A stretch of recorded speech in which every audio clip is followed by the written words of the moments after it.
up to look to pull that to pull a trigger, actually to go short this. You know what, might as well, because this is actually, let's do this. I'm going to do a trigger with a bracket. We're going to go here. We're going to go short one contract at 32.08. So let me move that up, and ultimately this thing could actually come all the way down into here, but I'll set the target right there.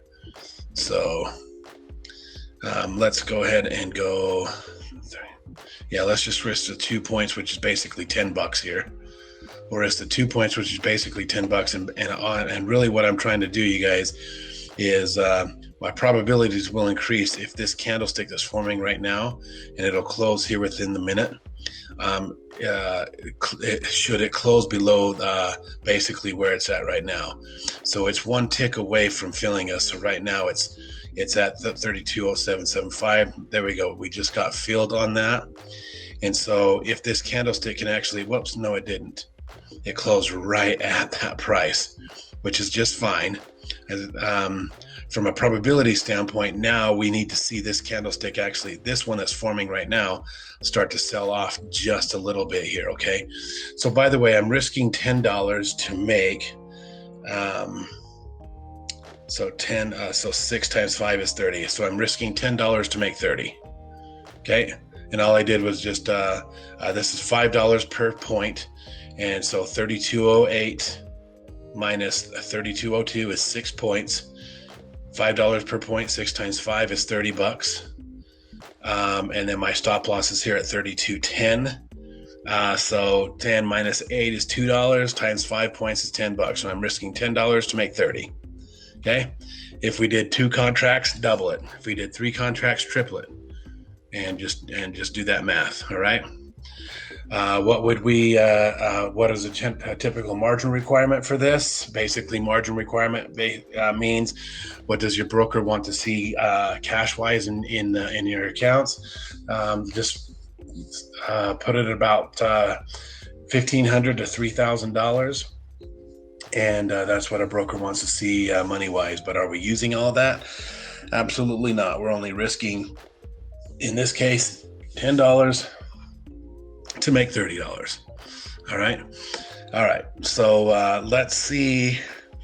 Yeah, and this is one of the reasons why I went ahead and did that. Now, by the way, we're probably going to get stopped out, and that's why I don't really want to do that on a live account, just because, okay, I might make sure I'm looking at the same time frame chart, just because this NASDAQ actually closed like it did right here. And so if this candlestick right now with the NASDAQ can actually start to sell off a little bit, then that little trade would be okay. But I'm fine with doing that in a paper trade account right now. Even on a live account, it's only $10. So, I mean, you're an adult, you make your own decisions. But anyway, my target again, 32.02. I do believe it's going to come right back down to this area. And sometimes people say, well, then why wouldn't you move your target all the way down here? Because I don't want to get greedy. There's a common phrase in the market that says bulls and bears make money and pigs get slaughtered. All right. So don't be piggish. Don't get greedy. All right. Now, this could pause, by the way. Whoops. Let me change it. The price could pause right here. So this sell-off, if it continues to go down here, it could pause right here. And so one could have would need to make a decision on whether they're going to move their target up or not. I'm going to leave it exactly where it's at. Matter of fact, let's go ahead and open this up, and you can see that we're only now 1 point away from hitting that target. The thing that's kind of throwing a little bit of caution to the wind, again, oh, there it is. Okay, good. The NASDAQ started to sell off. There we go. And now we just hit the target on that. Oh, I'm sorry. We made $31.25. Dang it. So it must have gave us a bad bill. It must have just gapped down then.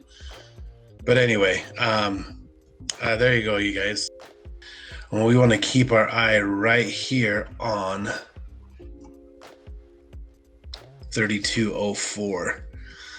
If the price, without the S&P coming up above 3208. If it can stay down here and preferably now start to close below 3204, then there would be another opportunity to go bearish. There is one right now that the one could consider taking. Matter of fact, the only reason why I'm considering it now is because when I clicked over here to the NASDAQ, it's not reaching as high. So one could go ahead and do another trade here if they wanted to. Let's go ahead and sell one here at 3207. We'll come up here. We're going to risk 3 points. So I'm going to put my stop loss at 32.10, and I'm going to go ahead and move this down here to, matter of fact, if it comes back down here, it's coming to the purple line, and I'm going to put my target right here at 31.97.5. So hold on just a second. We're in it. I'm just going to do just a simple math. So we're in at 3207. Let's bring this up to 99. Let's just go for 8 points. So that'll be $40. Okay. All right. So 2 trades this morning so far. We risked 2 and made 6, I believe it was, on the earlier trade coming down. And now let's we can set this one up here. The proximal entry is at 3206.5. We're in at 3207. Let's monitor the NASDAQ. That NASDAQ, as long as it can actually stay below this line here, which we drew a little bit ago, we'd be okay. Now we have a counter trend trade going on here, you guys, and there's a lot of conflicting information in the markets, and so we need to stay very, very, very disciplined to our stop loss, because if this candlestick that's forming right now and or the next one, as long as it stays again in this area and below, if it does not close below this yellow line at 3204, then price should shoot right back up. We can either look to get out of this for break even, or just move the stop loss down, and that's how we would manage this trade going into the rest of this morning. Bring up this active trader. You'll see that we're 2 ticks away from hitting the target.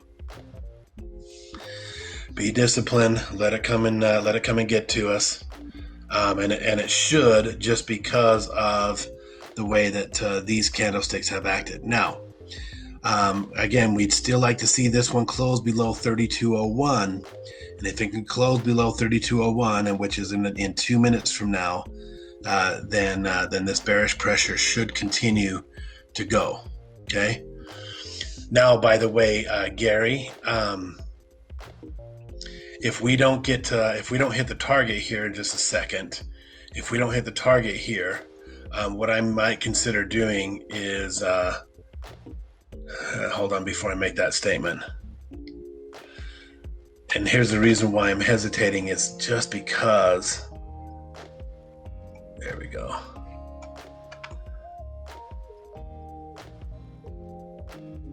By the way, this isn't an area or anything. It's just because of how that price is acting. There we go. We just got filled. Just because of how price is acting right here. So, yeah, there is obviously more weakness now that it just stepped in. So, there we go, you guys. So we took 2 trades this morning. First trade, we risked 2. We made 6. This next trade, I forget what we did. We got in at 3207. 3207. We got out at I don't even know where the hell we got out at. But anyway, 2 little counter trend trades this morning. Both of them picked up well more than 3 points, right? Right, Mr. Gary? And yeah, there we go. So we got in at 3207. You just kind of outline this out, because for some reason I'm blanking. Got in at 3207. Stop loss was at 3210 on that second one, and we just hit target. I believe it was at 31.99, and so 8 points.